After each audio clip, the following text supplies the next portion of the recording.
tambak na nadatnan ng kakalkal. Mag-isa lang ako. OMG. Wow. Wait lang, kunan ko lang ng video ng dahil mag-isa naman ako. Thumbnail ko mga kakalkal.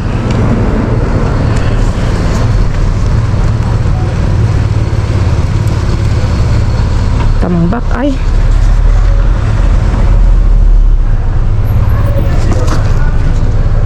Oh.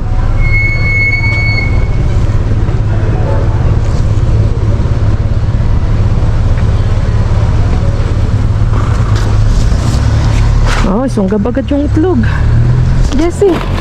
Pero tingnan muna natin yung mga magaganda pa. Bago yung itlog.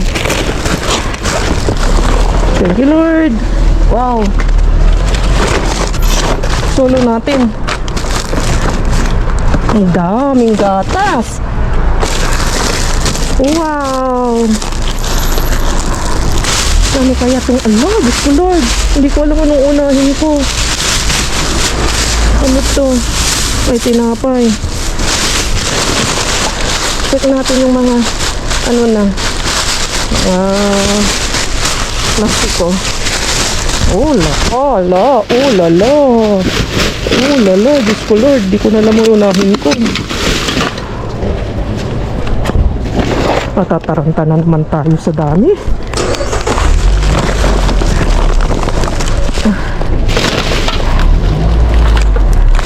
Chocolate. Ay, wala na. Ito, gusto ko to. Kulakaw. Pagkain natin ng aso to. Ano to, mga delata, mga corn. Woohoo!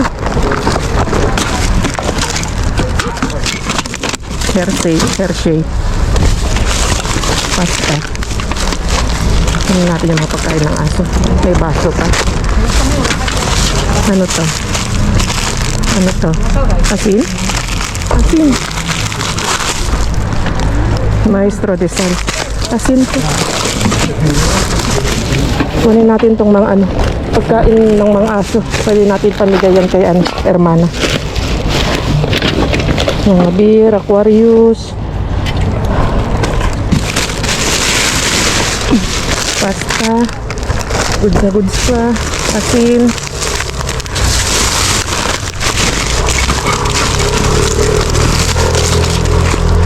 Itong asin. Nautot na ako sa ano. Sa dami. Gusto ko. Ang daming gatas dun. Te verde. Pasta. Natsambahan natin ang inventory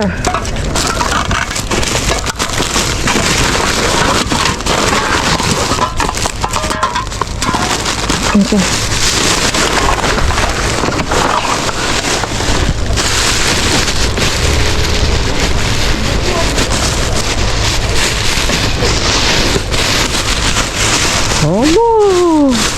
Ano to? Ano to? Mucho tortura. Oh my goodness, ano to?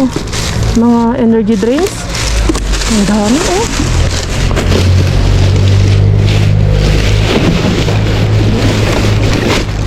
Mamaya balikan natin to. Okay.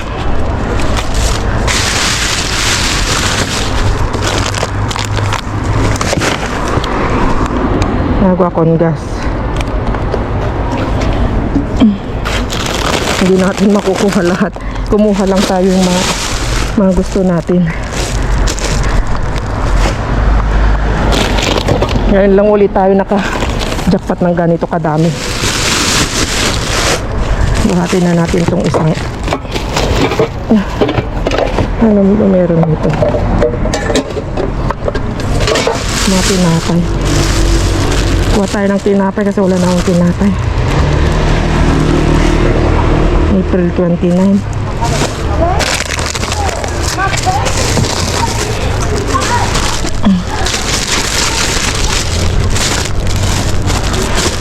Madilim?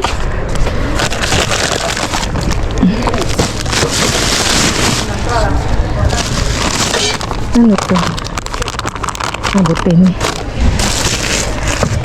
OMG. Anong gatas to? From leche desnatada. From April, May 4. May 4 mga kakalkal. Oh. Mapapaungol ka sa dami. Ay. Mapapaungol ka sa dami. Mapapamu. Diyos mio. Ang ganda pa yung kanyang ang kanyang expiration. Ngayon naman, Diyos ko Lord, sawa ka sawa.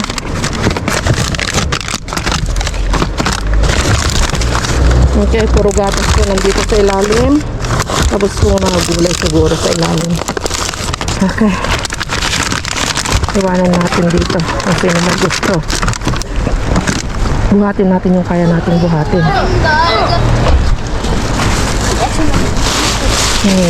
Ano to? Basura?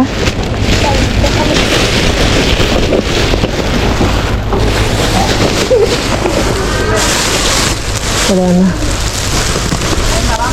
Basura nila ito. Basura.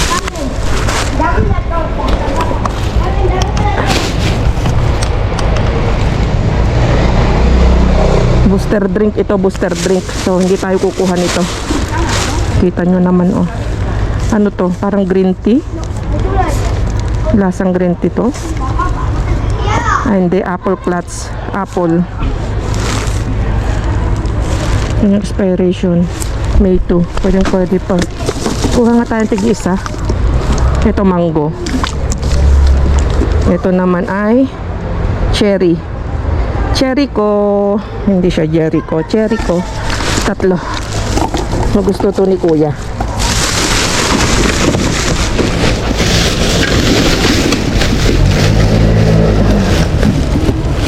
Grabe. Ay, Diyos ko Lord, ang dami. Madilim yung ating Oh, okay. Wala, pipiliin ko lang yung mga kaya kong buhatin.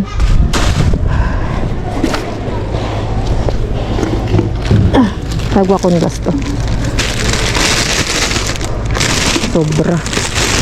Sobra ang tapon ngayon. Diyos ko Lord. Tawagan ko si kuya. Bakit wala pa si kuya? Nasaan siya?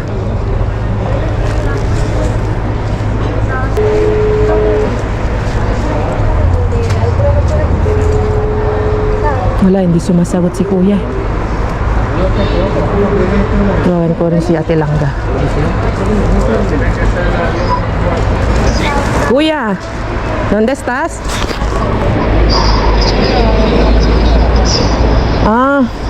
Es que tiraron muchas cosas aquí en el campo. Sí. ¿Eh? 5 minutos por ahí. Bueno, estoy en la gasolinera. Vale, mira, he dejado muchas cosas. Tú puedes elegir lo que quieras aquí, hay un montón.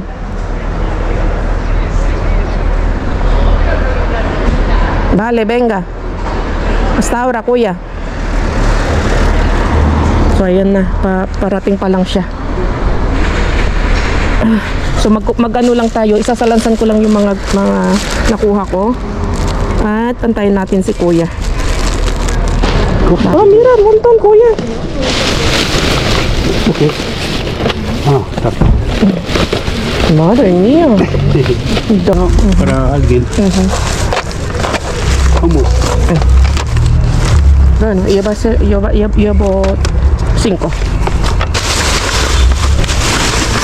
Bueno. What's up mga kakalkal?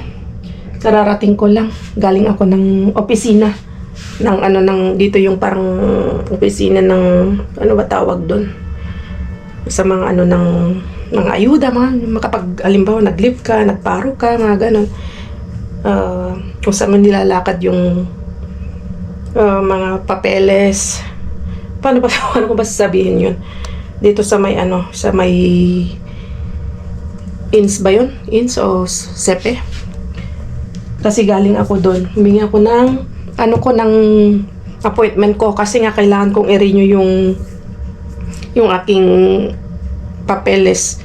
Kasi meron akong every 3 months ako nagre-renew para hindi maputol yung natatanggap nating ngayon, ang natatanggap ko ngayon ay yung parang continuation ng kasi dati akong nakaparo.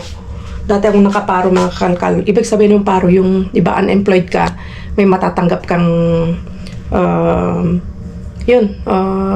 pera.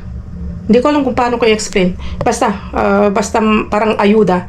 Hindi naman ayuda yun kasi nga may contribution ka sa sa SSS. Karapatan namin na halimbawa wala kaming trabaho ngayon, karapatan namin yun kasi nga accumulated yun. Pag ilang taon kang nagtrabaho, halimbawa 1 year, in-explain agad pag 1 year kang nagtrabaho, mga kakalkal, meron ka ng automatic na 4 months na accumulated na pwede mo nang i-enjoy. Halimbawa 1 year kang nagtrabaho, tapos nagkataon na wala kang natapos yung contract mo, tapos hindi ka makahanap muna ng trabaho, pwede mong ilakad muna habang naghanap ka ng work, parang ganon. So may 4 months ka, yung 1 year winork mo, may 4 months ka na, i-enjoy mo yon. So sasahod ka nun yung 4 months na yun. So sa akin natapos na yung aking ganon. 1 year lang yung binigay sa akin kasi dati ko na kasing na-enjoy yun noon nung tayo nagsimulang mag-vlog. Tapos nung umalis ako sa trabaho, nagbaro ba ako noon? Basta kasi na-enjoy ko na yun mga kakalkal. Ngayon, natapos ko na yun. At tingnan mo yung kunin natin. Nilapad ko kanina.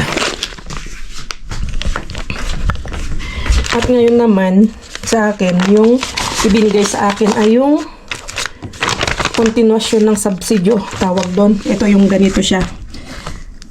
Subsidio, agotamiento de prestación contribuida. Yung parang natapos na yung aking yung aking paro. Ngayon naman, binigyan ako ng ganito. Pero ito naman, hindi basta-basta nabibigyan ng ganito na ayuda. Malaki din yung, sa totoo lang malaki lang yung yung nakukuhang ayudang ganito. Mas malaki pa ngayon nakukuha ko ngayon kaysa sa nung ako nagpaparo. Patayin muna natin itong ilaw. Kasi mahal-mahal lang ngayon, mga bill, mga dito natin iilaw saglit para maliwanag. So yun nga mga kakalkal, medyo mas mataas yung aking pangalan nito. Sinasahod ngayon yung nakukuhang ayuda dito. Nasa almost 600 euros. Kumparanda yung compare dun sa sa paro ko na nakukuha noon mga kakalkal. At yun nga. Kaya maganda dito. Sa totoo lang napakaganda. Maraming ayuda na matatanggap mo dito. At hindi ka magugutom. Di ba? Maliban sa binuksan ko yung bintana para maliwanag. Maliban sa basura na nakukuha nating libreng grocery, libreng pagkain, libreng natin, mga pagkain, mga ganyan. Parang paulit-ulit. Meron tayong ayuda na tatanggap. Pero sa akin, yung case ko, yung ganito na ayuda na binigay sa akin ay hindi din basta-basta na makakakuha ka ng ganitong ayuda kasi kung wala kang kulang yung maliit o paano ko ba i-explain?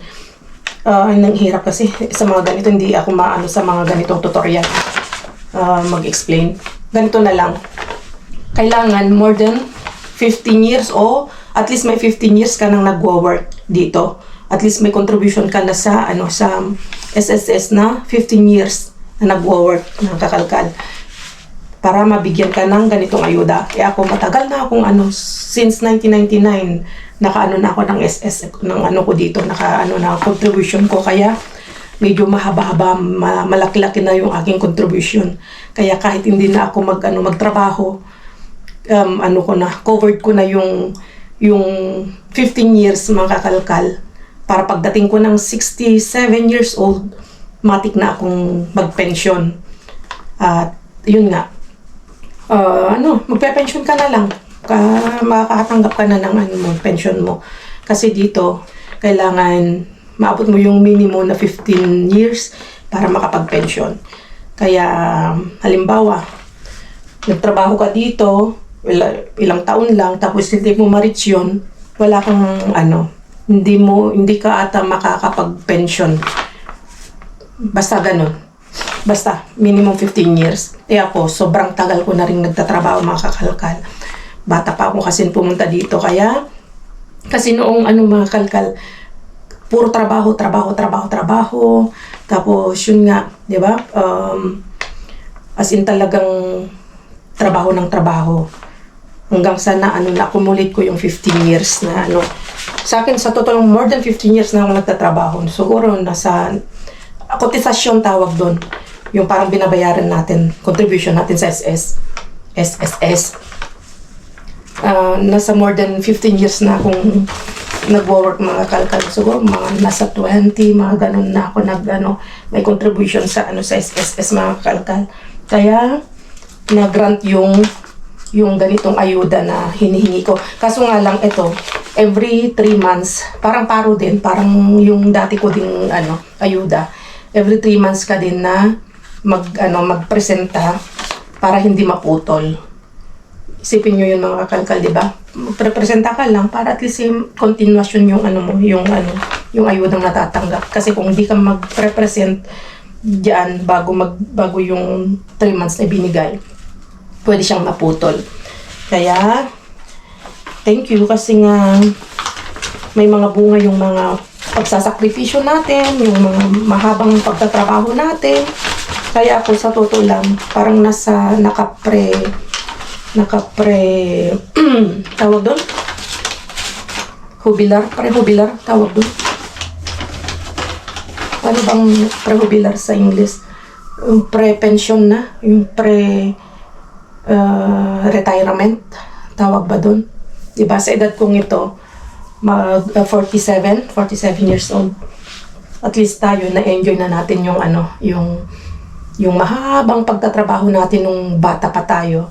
At ngayon, na medyo ganito yung edad na natin, nasa 40s, patas na tayo, malapit ng mag-50s, at least, na-enjoy na natin ngayon yung mga ayuda na pinaghirapan natin dati. Kaya ako, sabihin nyo na wala tayong trabaho, tayo, at least ngayon, meron tayong, na-enjoy na natin yung mga pinaghirapan natin noon, nung kabataan natin, di ba? Tapos, aside dyan, meron tayong vlogging na inaasahan natin na at least kahit paano nakakatulong sa natin, sa mga gastusin natin. Kasi syempre, dito mahal ang gastusin sa abroad, mga kakalkal. Syempre, maliban pa sa tayo, may mga gastos tayo dyan, papaaral kay Bryce, tapos may mga binabayaran din kami. Tapos, yung sa bahay, sa Camellia, parang invest sa bahay, parang investment na namin yun. Kaya, rin yun, parang syempre lumalabas din yun na pera, pero yun ang investment namin. At kailangan nating syempre magbayad, yung mga obligasyon natin. Kaya, nagpapasalamat ako, mga kakalkal. Yun, napahaba ata yung aking explanation. Wala lang. Inaano ko lang kung gaano kaganda yung din dito, patakaran dito sa Spain. Maliban dun, marami pang mga ayuda ang natatanggap. Ngayon, inaabangan ko yung 200 euros para sa mga bata. Hindi ko alam kung naaprubahan na nito. Hindi ko alam kung kailan magsisimula. Si Bryce, pasok pa siya hanggang 18 years old. Hindi ko lang nailakad noon. Meron dati na yan. Hindi ko alam kung tinanggal lang. Kasi dito may matatanggap na ayuda na 200 per month.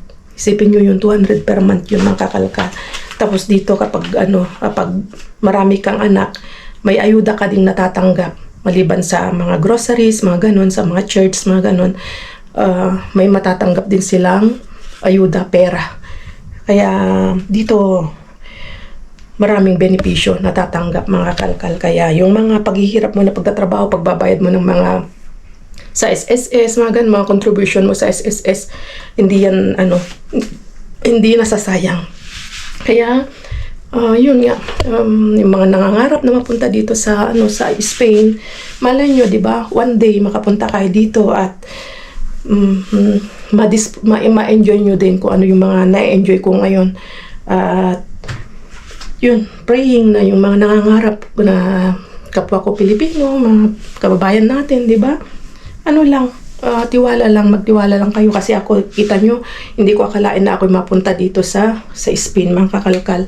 At dati pinag-aaralan lang namin yan sa araling panlipunan, di ba? Hindi ko alam kung anong sa social study ata yun. So, pinag-aaralan lang namin yan. Yung mga bansa-bansa, mga Spain, yung mga ganyan-ganyan na mga natin noon, yung mga sumakop sa atin, di ba? Ngayon, kita nyo, hindi ko akalain na ako'y mapunta dito. At, yan, na-enjoy ko na yung mga nila ngayon, yung mga benefits na mga binibigay nila, mga ayuda. So, yun, kararating ko lang nga, mga kakalkal. Hindi ko ba naayos tong mga natin. May nagsasabi na bakit hindi mo na hinohaul. Minsan kasi mga kalkal, medyo mahaba na rin yung ating kalkal. At hindi ko na minsan nilalagay. Pero ito, nandito yung mga nakalkal natin. Sa totoo, hindi ko pa siya naayos. Meron pa ako dito. Yung mga nakalkal natin. Kaninang umaga, meron na nga palang dumaan dito, humingi ng gatas. Yung isang pack na ganito natin, ibinigay ko na. Yung isang bit-bit na ganyan na kinuha ko. Yung itlog, mamaya may dadaan din ulit dito. Meron tayong itlog dito, may papamigay din. Kasi nung nakaraan, naibigay natin kay Kaikit yung 2 pack na na itlog. At ngayon naman, sa atin itong natira kasi tingnan nyo, wala na rin akong natirang itlog. So magre-refill tayo ng itlog. At sabi ko na lulutuin ko yung bakalaw na nakuha natin. Ngayon ko pa lang siya lulutuin, mga kakalkal. I-empanaw natin. I-harina lang, prito lang natin, lagyan natin ng itlog. Kasi pag nagde-day off si Mudra, ang dami niyang niluluto. Ang daming menu, yung mga niluluto niya. Kaya hindi ko rin maisingit kasi pag nagluto ako, ang dami pang pagkain dyan na niluluto ni Mudra, ba masasayang. Masisira lang yung mga pagkain. So, yun lang, na-explain ko lang yun. At pa, yun, pati tingnan nyo yung card namin. Sa ito card namin ng yan sa Medico. Lang namin yan. Isasakada mo lang. Mga gamot dito, mga libre. Hindi naman sa libre. Parang libre na kasi sobrang napakababa yung babayaran mo. Halos lang ata. Halos sentimo lang yung babayaran. Okay, so yun lang mga kakalkal at lutuin ko lang yung natin, bakalaw. Tapos ayusin natin tong mga natin, mga nakalkal natin. Dahil tingnan nyo naman, ito, ang dami nating nakuhang avocado. Kuha tayo nito kasi napakamahal. Tingnan nyo, ito yung nakaraan. Yung binili ko.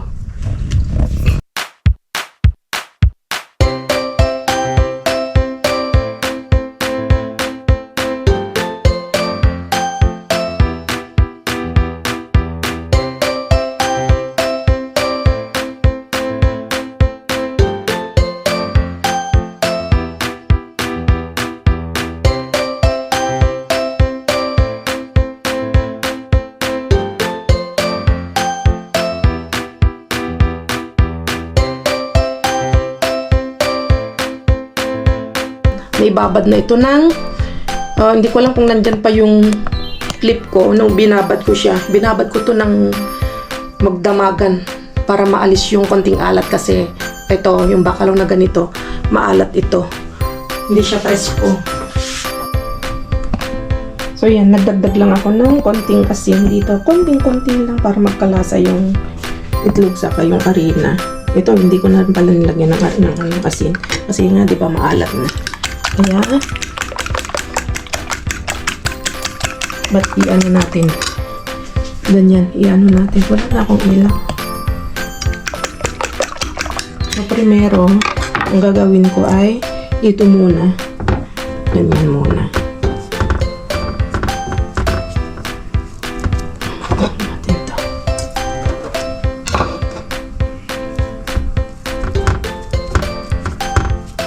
Gamitin natin yung pinagprituhan ko ng chicken joy kahapon. Yun ang gagamitin natin na pangprito ngayon sa isda. So, ganyan. And then, dito sa itlog naman. Ganyan siya. Kung gusto mong ikot ng 2 beses, pwede naman siguro para maging mas crunchy siya. Ganyan. Diba? And then, iprito na.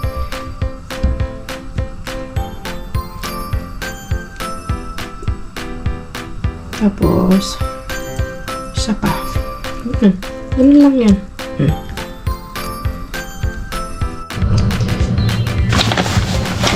Gumawa ako ng 2 version. Yung harina muna, tapos itlog. Tapos harina, tapos itlog. 2 beses na coated. Tapos, ito naman, yung isa ay harina muna, tapos itlog. And then harina. Hindi ko na siya nilagyan ng itlog. Tingnan natin kung anong diferensya. Kung mas, ano bang mas crunchy o ano bang mas maganda yung itsura. So, iprito na natin. Mainit na yung ating. Ayan, kailangan yung ano siya. Ito naman yung may itlog.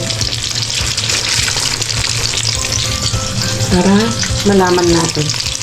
Mas malaki yung hiwa para alam ko yung ano, yung nilagay ko. Nilagay kong itlog.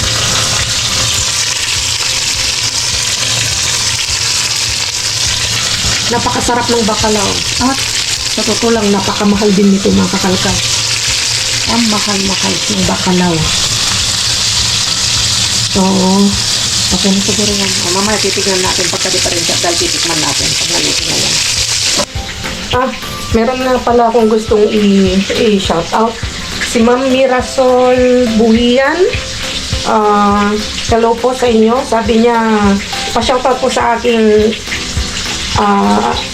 pa-shoutout po sa aking cleft palate baby. Magbe-birthday po bukas, May 6. So, happy birthday po sa anak ni Ma'am Mira Sol Buhian na si, anong pangalan niya? Mikael Buhian. Hello, Mikael Buhian! Hello, Mikael! Kumusta? Ayan, thank you sa panonood kay Jess Vlog. Thank you. So, yun. Shoutout din po sa inyong lahat, mga kakalkal, sa lahat ng ating mga masugid na viewers. Ayusin natin itong mga ano natin habang nagpriprito tayo. Te verde. Akala ko tito. Hindi pala. Ano siya? Wipes. Na ano siya? Flavor na te verde. 8 na sobre. Okay ah. Ang ganda niyo oh. Diba? Wow. Ang sarap tignan. Parang ube. Parang siyang ube. Ay, napakasarap itsura. Tapos, ito naman ay bukas na. Asin. Asin siya mga kakalkal. Desal Marina. Hindi ko alam kung para saan to. 2027 pa siya oh. Or 2031. Yan sa pinakadulo niya. Hindi siya kita. Yan. 2031. Hindi ko alam kung para saan to. Escamas de sal. Siguro po sa kusina. O pang babad. Pag ikay naliligo o nagbababad sa banyo. Nasahin ko na lang. Nadumihan lang siya. Ay, ito naman ay yung aking, maalala nyo po, nakakuha tayo ng ganito. 2-pack din na Nesquik. Ito naman ay, Nesquik din siya. Ang sarap na, kalkal Nesquik, mga kakalkal. May butas siya. Kaya siya itinapon. 2027 pa yung kanyang expiration. Kita niyo, yung mga nakukuha natin, hindi pa siya mga expire, mga ano lang siya. May mga sira, may mga dumi, may mga scratches, may mga konting bulok lang. Ganun. Ito naman ay, tingnan nyo naman, 2028. Nasira lang din siguro yung kanyang ano to, yung kanyang plastic. Binigay ko kay kuya yung mga iba eh. Sinir ko kay kuya. Ayan, hindi ko alam, 2028, kita ba? So, ay nako. Sumakit yung aking tuhod. May mga kamote ka pala dyan. Di ba? Nakalkal natin. Ito na. Ito na. Oh. Bali, 3 version yung ginawa ko. Ito yung pinakatano niya. Coated niya na huli ay arena. Ito naman yung pinaka-coated niya ay itlog. Tapos ito, yung ilang beses ko siyang kinoted na kalkal. Medyo makapal yung kanyang butter. Kung gusto niyo ng medyo makapal-kapal ng butter, ulit-ulitin nyo lang siyang i-coated salitan. So, tignan nyo naman. Hindi ko alam kung rinig kasi mas malakas yung huni ng ating prito. Tignan nyo, oh. Oh. Medyo mas crunchy ang ng yung sa arena. Tapos ito pero medyo malambot-lambot sa labas yung itlog. Ito naman yung arena. So tikman natin mga kakalkal. Siguro ganun din ng ano niya. Nasa lahat ng bawat isa nito. Ang pinagkaiba lang ay yung ito. Yung texture niya. Parang mas maganda ito. Hindi ko pa natitikman pero itsura niya parang mas maganda yung itsura. Parang kuhang-kuha ko na rin yung yung kinain namin ni Brian. Yan yung pinakasikat na kainan ng ganyan mga kalkal. Kainan ng pangalan nito ng bacalao. Unang tikman natin ay yung yung coated na arena, yung panghuli. Bango.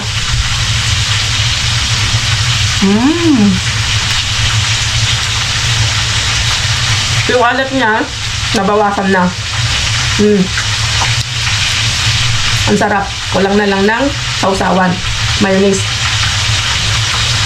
Tama lang. Tapos yung dalawa. Ito naman yung arena. Itlog pala. Nasa dulo. Sarap. Kung gusto nyo medyo mas malasa, yung butter niya, season nyo siya ng konting kung anong gusto nyo.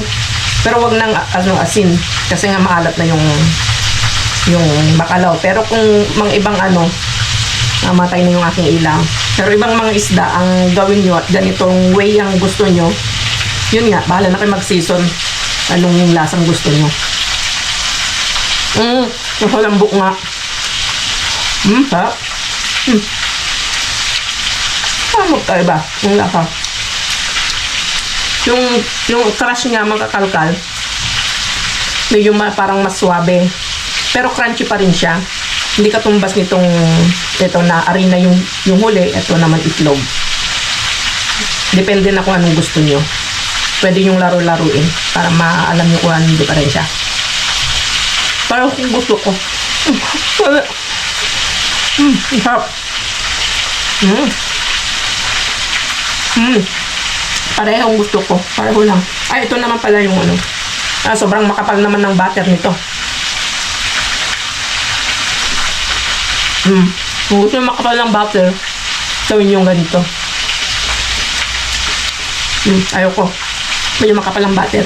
Mas gusto ko yung ito, saka yung isa. Gagawa tayo ng ng salad.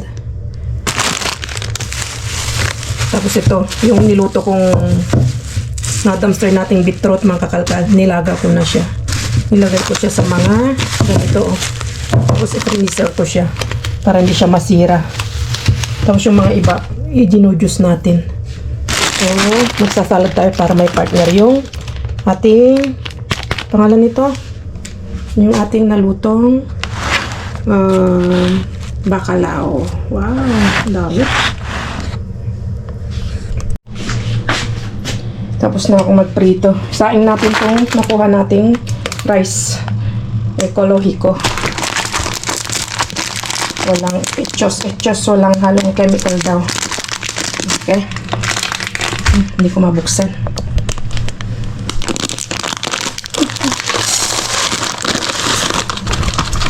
Medyo yung puti. Kinakain namin kasi brown rice, mga kakalkal. Eh, may nakuha tayong puti. Minsan namimiss namin kumain ng rice, white rice. At may binibigay naman si Mr. Bean, kaya lutuin na natin. Diba? Kalibre tayo ng bigas. Sayang mga butil.